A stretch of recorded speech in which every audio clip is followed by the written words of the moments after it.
Bismillahirrahmanirrahim. Innal hamdalillah nahmaduhu wa nasta'inuhu wa nastaghfiruh wa na'udzu billahi min shururi anfusina wa min sayyiati a'malina. May yahdihillahu fala mudilla lahu wa may yudlilhu fala hadiyalah. Wa asyhadu an la ilaha illallah wahdahu la syarika lah wa asyhadu anna Muhammadan 'abduhu wa rasuluh. Amma ba'd. Rabbi shrah li sadri wa yassir li amri wahlul 'uqdatam min lisani yafqahu qawli. Rabbi zidni ilma warzuqni fahma. Allahumma inna nas'aluka ilman nafi'a wa rizqan tayyiba wa amalan mutaqabbala. Assalamualaikum warahmatullahi wabarakatuh. Apa khabar jemaah muslimah di Masjid Asy-Syafa'ah? Sihat semuanya hari ini? Macam mana kita? Dah bersedia untuk mengikuti pengajian kita pada hari ini? Mestilah sudahlah kan. Kalau tak, takkanlah duduk dekat depan laptop, depan smartphone masing-masing, betul tak? Ke nak tunggu petang lagi sikit baru nak tengok? Ke malam? Ke esok lusa baru nak tengok? Okay. Tak apalah ya. Nak tengok bila ke, nak on time ke apa, itu terpulang pada diri masing-masing. Yang penting kesungguhan untuk belajar itu terus ada pada ataupun ada dalam diri kita. Baik muslimah, pada hari ini insya-Allah kita akan masuk kepada perbincangan akhirnya berkenaan dengan hadis kita yang ke-50. Kan, hadis kita yang ke-50 kita bincangkan berkenaan dengan keutamaan zikir. Kita sudah membincangkan berkenaan dengan hadis ini dalam, tak silap saya nak dekat 6 sesi ataupun 6 kali lah ya perjumpaan kita membincangkan berkenaan dengan hadis ini. Dan hari ini saya nak simpulkan apa yang ada di dalam perbincangan kita selama beberapa sesi. Namun, sebelum kita simpulkan tentang hadis ini ataupun kita nak selesaikan perbincangannya, kita perlu lihat kepada perbincangan yang berikutnya terlebih dahulu untuk kita memperincikan berkenaan dengan bagaimana kehidupan seseorang boleh dilihat berzikir kepada Allah pada setiap hari. Pada minggu lepas, tak silap saya, betul lah, kita bincangkan berkenaan dengan zikir bangun daripada tidur. Kemudian ada beberapa zikir yang telah saya kongsikan ketika setelah kita melaksanakan solat subuh. Baik muslimah, sekarang ni lepas kita melaksanakan solat subuh kita, betul tak? Kemudian kita ada aktiviti-aktiviti lain yang kita buat dalam kehidupan kita. Jadi kita panggil sebagai our daily activities lah kan, aktiviti harian kita. Yang mana bila kita lihat nanti kan dalam perbincangan ini menunjukkan bahawa bila lepas saja kita membaca zikir pagi kita dan kita mulakan aktiviti harian kita di waktu pagi itu, terus-terusan kehidupan kita tidak berhenti daripada berzikir kepada Allah. Okay, tidak berhenti daripada berzikir kepada Allah.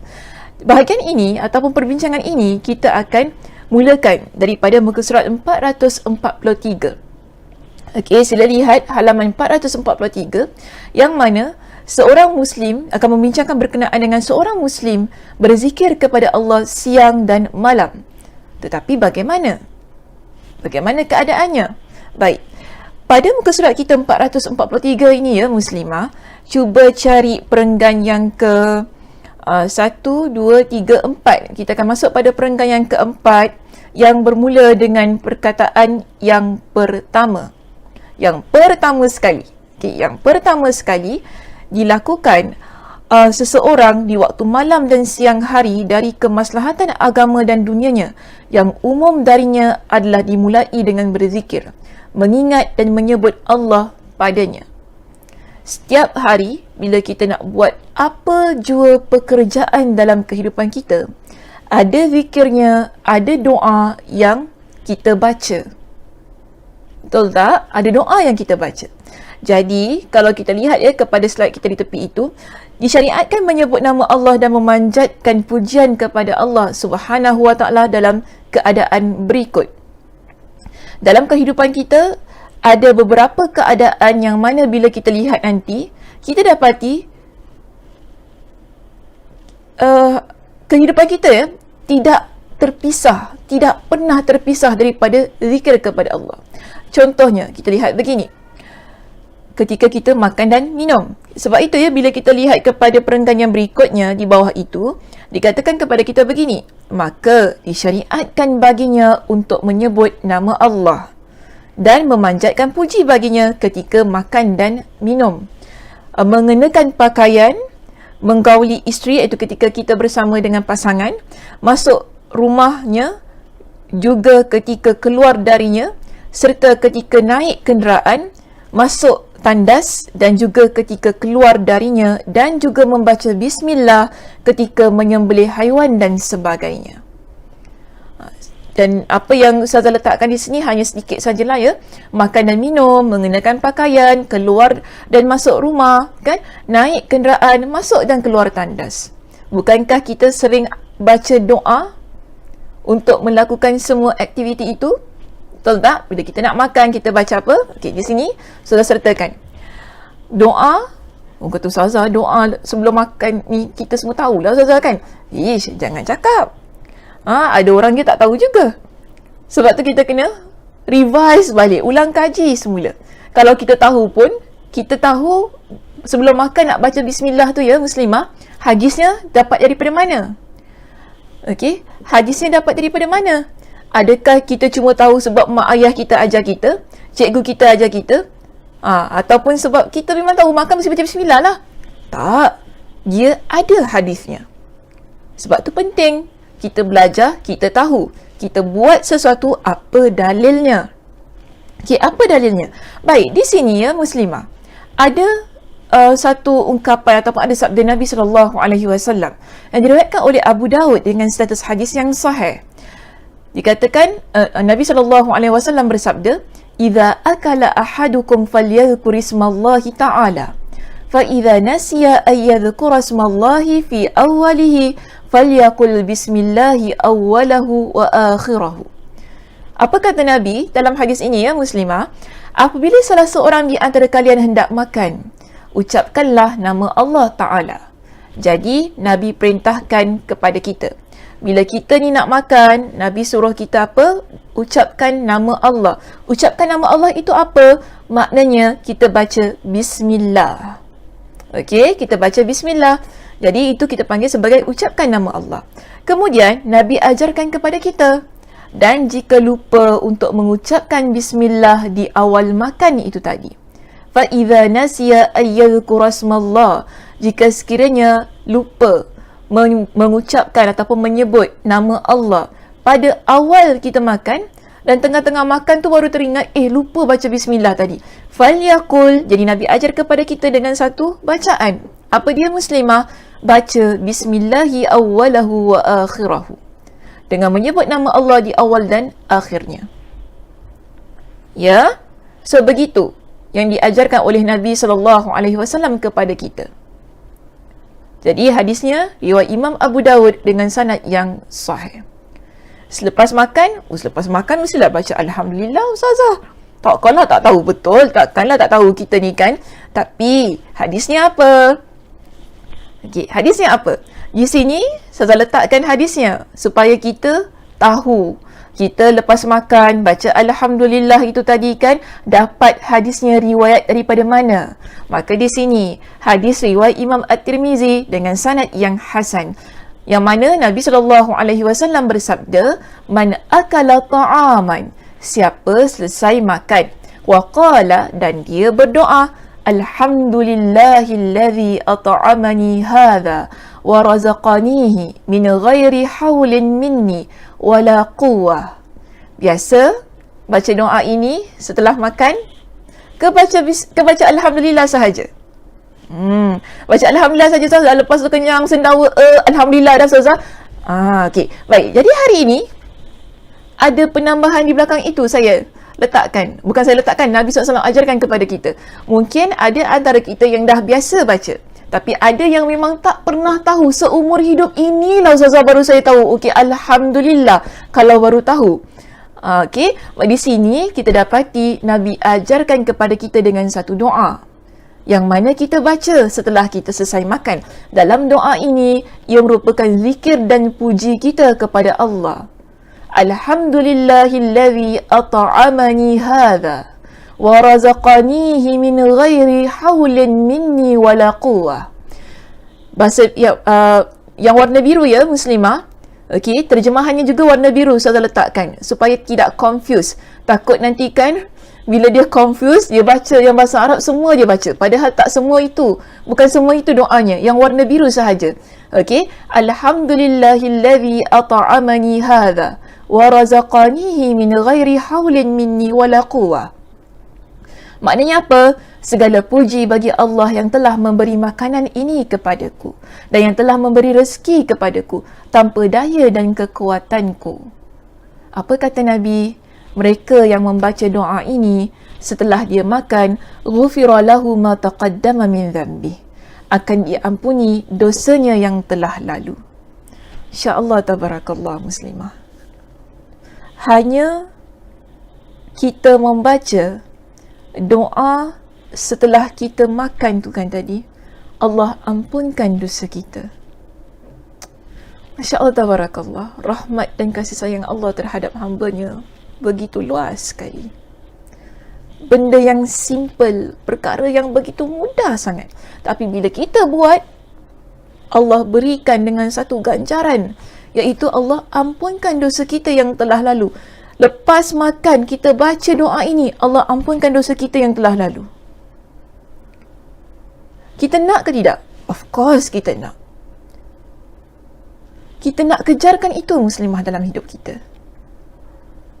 Jadi sebab itu, bila kita beramal, bila kita buat sesuatu, kita tahu apa dalilnya, apa yang Nabi ajarkan, kita tidak akan melepaskan peluang yang ada untuk kita amalkan apa yang Nabi ajarkan. Dan dalam doa ini, kan, doa kita dah bincangkan ya muslimah, doa semua adalah zikir kita kepada Allah. Kita ingat kepada Allah. Sebab itu kita doa kepada Allah. Betul tak? Jadi kerana kita ingat kepada Allah, Allah Subhanahu Wa Taala tidak pernah menyia-nyiakan hamba-Nya yang ingat kepada Dia. Sehingga setelah kita makan itu tadi dalam keadaan yang kenyang, lalu kita baca doa tadi kan, Allah ampunkan dosa kita yang telah lalu. Kerana apa? Kita ingat Allah. Okey, kerana kita ingat Allah. Tadi kan ada perkara yang kita kongsikan juga tadi, iaitu kalau kita lihat pada nota kita yang di sini ya, kita kata seseorang itu disyariatkan menyebut nama Allah dan memanjatkan pujian kepada Allah dalam keadaan berikut. Jadi ada makan dan minum, mengenakan pakaian, keluar dan masuk rumah, naik kenderaan, masuk dan keluar tandas. Ustazah tidak nyatakan semua doa ni di sini sebab kita tak cukup masa muslimah. Tapi Ustazah harap insya-Allah, okay, mudah-mudahan semuanya ada kekuatan untuk mencari ataupun mengambil tahu. Bila saya baca doa masuk tandas, doanya saya ambil daripada mana? Hadisnya daripada mana? Kan? Jadi di sini Ustazah cuma berikan 1-2 sahaja sebagai contoh yang boleh kita amalkan. Jadi tadi Ustazah berikan contoh berkenaan dengan doa sebelum makan, kemudian doa setelah makan. Dan di sini ada satu contoh doa yang Ustazah bawakan berkenaan dengan doa keluar rumah. Oh, kita tahu Ustazah doa ini, betul? Kita tahu doa ini, tapi apakah hadisnya? Apakah kata Nabi SAW berkenaan doa ini? Apa kata Nabi?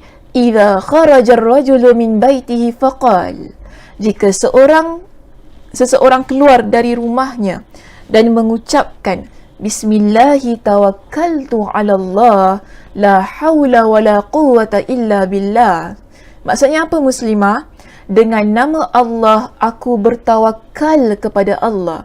Tidak ada daya dan kekuatan kecuali dengan izin Allah.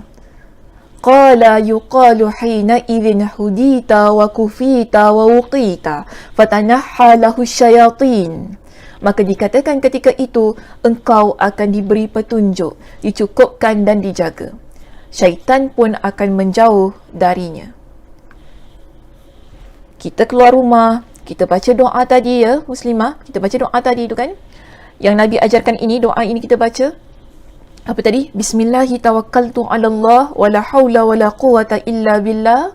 Kemudian akan dikatakan kepada kita hudita wa kufita wa wuqita. Engkau akan diberi petunjuk, dicukupkan dan dijaga. Pada masa itu juga syaitan dia menjauh daripada diri kita ketika kita keluar daripada rumah tu tadi. Ketika kita keluar daripada rumah itu tadi, syaitan menjauh daripada diri kita setelah kita membaca doa tersebut. Lalu apa kata syaitan yang lain? Ada dialognya di sini. Fayaqulu lahu syaitanun akhar, kaifa laka birajulin qad hudiya wa kufiya wa wuqiya? Maka syaitan yang lain akan mengatakan kepada syaitan yang menjauh daripada diri kita itu tadi, bagaimana engkau mengganggu seseorang yang telah mendapatkan petunjuk, kecukupan dan penjagaan? Hadis riwayat Abu Daud dengan sanad yang sahih. Cantik doanya. Sebab itu ya, bila kita belajar, kita tahu hadisnya, kenapa Nabi SAW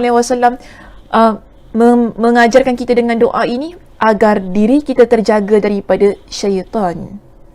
Saat kita melangkahkan kaki kita keluar daripada rumah, ada banyak godaan, ada banyak perkara-perkara yang tidak baik mungkin kita boleh lakukan ataupun kita nak lakukan.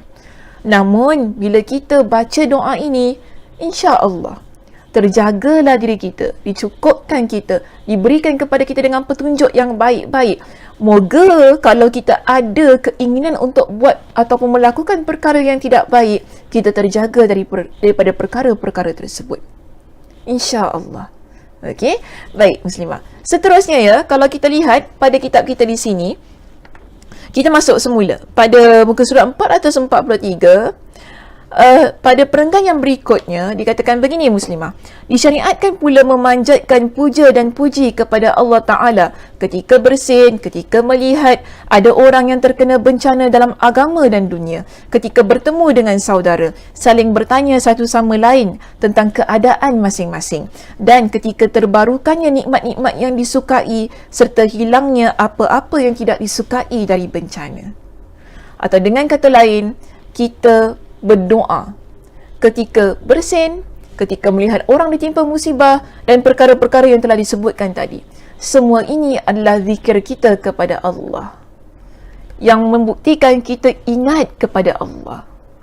Dan antara doa yang boleh kita baca yang Nabi SAW ajarkan ketika kita melihat ada orang yang ditimpa dengan musibah. Dan di sini saya datangkan hadisnya. Saya tahu ramai antara kita yang mungkin tidak pernah mendengar doa ini ataupun pernah dengar cuma lupa ataupun tak pernah dengar langsung. Antara dua lah tu ya. Okey. Baik, apa kata Nabi muslimah? Man ra'a sahiba bala'in. Siapa yang melihat orang ditimpa musibah, faqal, maka dia berdoa, alhamdulillahilladzi afani. Segala puji bagi Allah yang telah menyelamatkan aku mimma btalaka bih, dari musibah yang menimpamu, wa faddalani ala kathirin mimman khalaqa tafdila, dan memberi kelebihan kepadaku atas semua yang diciptakannya dengan kelebihan yang sempurna. Apa kata Nabi? Illa ufiya min dhalikal bala kainan ma kana ma'asha. Melainkan dia akan diselamatkan dari musibah tersebut selama dia hidup. Hadis ini diriwayatkan oleh Imam At-Tirmizi dengan sanad yang hasan. Jadi ini doa yang kita baca muslimah bila kita melihat ada orang yang ditimpa dengan ujian dalam kehidupan mereka, ditimpa dengan musibah. Kita baca untuk diri kita. Okey, kita baca ni untuk diri kita. Bukan kita baca di hadapan dia ya. Jangan salah faham. Ini bukan maknanya kita suka dia berhadapan dengan musibah sebab tu kita ucap alhamdulillah, bukan begitu. Tetapi yang kita ucapkan alhamdulillah ialah kerana Allah pelihara kita daripada terkena ataupun ditimpa musibah sebagaimana orang lain. Alhamdulillah, ada orang yang lebih teruk daripada saya. Begitu. Okey, mungkin kita rasa ujian yang Allah timpakan dalam hidup kita ni muslimah dah begitu berat. Ujian yang Allah letakkan dalam hidup kita dah begitu berat. Tapi kemudian bila kita lihat mungkin ada kawan kita, ada saudara mara kita, ada orang lain yang kita lihat ditimpa dengan satu musibah yang begitu besar. kita kata Alhamdulillah, kita Allah tak kenakan dengan musibah yang begitu, yang mana mungkin kita rasa kita tak mampu untuk berhadapan dengan musibah tersebut. Sebab itu kita doa kepada Allah, kita panjatkan pujian kepada Allah kerana Allah tidak timpakan ia ke atas diri kita.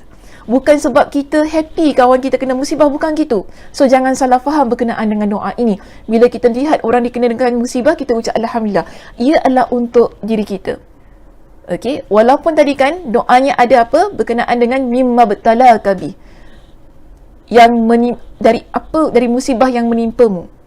Okay, sebab itu kita jangan baca doa ini kuat-kuat di depan kawan kita. Nanti kawan kita ingatkan kita Alhamdulillah pula atas musibah yang dia kena, ataupun atas musibah yang ditimpakan ke atas dia.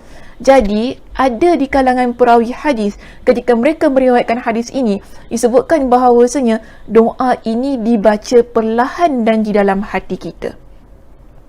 Okey, doa ini dibaca perlahan-lahan dan dibaca dalam hati kita. Tu Alhamdulillahillazi afani. Saya ulang sekali lagi doanya. Alhamdulillahillazi afani mimma btalaka bi wa faddalani ala kathirin mimman khalaqa tafdila.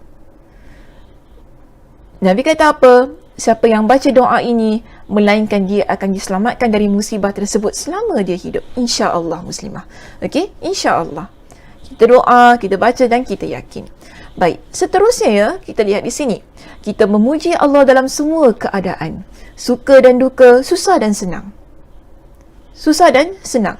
Sebab begini muslimah, bila kita, setelah kita baca doa, setelah kita baca zikir pagi itu kan, kemudian kita memulakan aktiviti harian kita keluar rumah, kita pergi pasar pun ada doanya, kita jumpa kawan kita, Assalamualaikum kita ucapkan, kemudian bila kita diberitahu dengan kabar yang gembira, apa yang berlaku di atas kawan kita, Alhamdulillah kita ucapkan. Semua ini adalah zikir. Ada perkara yang menggeramkan hati kita, kita nak sabar, kita ucap apa? Astaghfirullahalazim. Contohkan nak sabarkan diri kita kan, istighfar kita banyak-banyak. Kemudian ada perkara-perkara yang ditimpa dengan musibah dan sebagainya, mungkin dalam perjalanan itu tadi, kita nampak orang terkena musibah, kita baca doa itu. Ini menunjukkan kita tidak terlepas dalam hidup ini membaca zikir kepada Allah. Sebab itu, bila kita kan lihat perkara yang kita suka atau tidak suka, masih lagi ada ucapan zikir yang kita panjatkan kepada Allah. Sebagaimana yang Nabi SAW ajarkan kepada kita. Iaitu, di sini Aisyah radhiyallahu anha menyaksikan ucapan Nabi yang mana dia kata, kana Rasulullah sallallahu alaihi wasallam idza ra'a ma yuhibbu qal. Aisyah kata, apabila Rasulullah sallallahu alaihi wasallam melihat sesuatu yang baginda suka, baginda ucapkan apa muslimah? Di sini Aisyah kata, Nabi sallallahu alaihi wasallam mengucapkan alhamdulillahilladzi bi ni'matihi tatimmus salihat. Yang warna biru ya, okey. Alhamdulillahilladzi bi ni'matihi tatimmus salihat. Segala puji bagi Allah yang dengan nikmatnya semua kebaikan menjadi sempurna. Dan apabila melihat sesuatu yang tidak disukai, baginda ucapkan apa? Alhamdulillahi ala kulli hal. Masih lagi kita puji Allah sebagai satu bentuk doa dan zikir kita kepada Allah. Bila kita lihat sesuatu yang kita tidak suka, yang tidak menyenangkan hati kita, kita masih lagi panjatkan pujian kepada Allah. Apa kita ucapkan muslimah? Alhamdulillah ala kulli hal. Itu namanya zikir kita kepada Allah. Okey, itu adalah zikir kita kepada Allah. Dan kita perlu faham, ketika kita doa, ketika kita zikir kepada Allah, Nabi sukakan yang ringkas. Nabi amat menyukai yang ringkas. Sebab itu ya muslimah, bila kita rujuk pada muka surat 444, pada perenggan kita yang terakhir sekali di bawah itu. Di sini kita dah masuk kepada kesimpulannya. Okey. Di bawah ini ada satu fasal, okay, ada satu bahagian subtopik yang mana menyebutkan berkenaan dengan Nabi menyukai zikir dan doa yang simple namun bermakna luas. Dan hal ini ada diajarkan kepada Juwairiyah binti Al-Harith. Nabi pernah ajarkan kepada Juwairiyah binti Al-Harith. Cuba lihat ya muslimah pada muka surat 445. Pada muka surat 445 di situ ada hadis dari Ibn Abbas radhiyallahu anhuma, dari Juwairiyah binti Al-Harith radhiyallahu anha. Radhiyallahu anha. Anna an-nabiyya sallallahu alaihi wasallam kharaja min indiha bukratan hina salla subha wa hina fi masjidiha.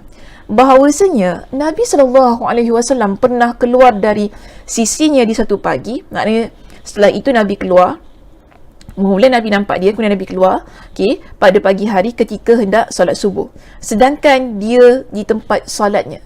Jadi Juwairiyah di tempat solatnya. Kemudian Nabi pun kembali setelah waktu duha dan dia masih lagi duduk di tempat solatnya. Maka Nabi pun bertanya kepada Juwairiyah. Apa kata Nabi muslimah? Kata Nabi begini. Nabi kata gini kepada dia. Kamu masih seperti keadaan ketika aku meninggalkan kamu? Jadi dia jawab, ya. Maka Nabi SAW pun bersabda, aku telah mengucapkan 4 kalimat sebanyak 3 kali. 4 kalimat sebanyak 3 kali setelah meninggalkanmu, yang mana kalau kalimat itu ditimbang dengan apa-apa yang engkau baca sejak pagi tadi kan, nescaya akan menyamainya. Apa dia muslimah? Di sini ada 4 kalimat yang kita baca 3 kali. Nabi kata ianya menyamai. Bacaan yang banyak kita baca. Daripada lepas subuh tadi kan, kita duduk sampai waktu duha, contohnya kan. Kemudian lepas duha pun masih lagi duduk situ, mungkin kita berzikir kepada Allah Subhanahu Wa Taala. Jadi Nabi ajarkan kepada Juwairiyah dengan satu zikir yang mana Nabi kata kalau ditimbang dengan apa-apa yang dibaca, maka dia akan sama beratnya. Apa dia? Subhanallahi wa bihamdihi adada khalqihi wa ridha nafsihi wa zinata arshihi wa midada kalimati. Maha suci Allah dan segala puji kepadanya sebanyak makhluk ciptaannya dan keredaannya, seberat timbangan arasy-Nya dan keluasan kalimat-kalimatnya.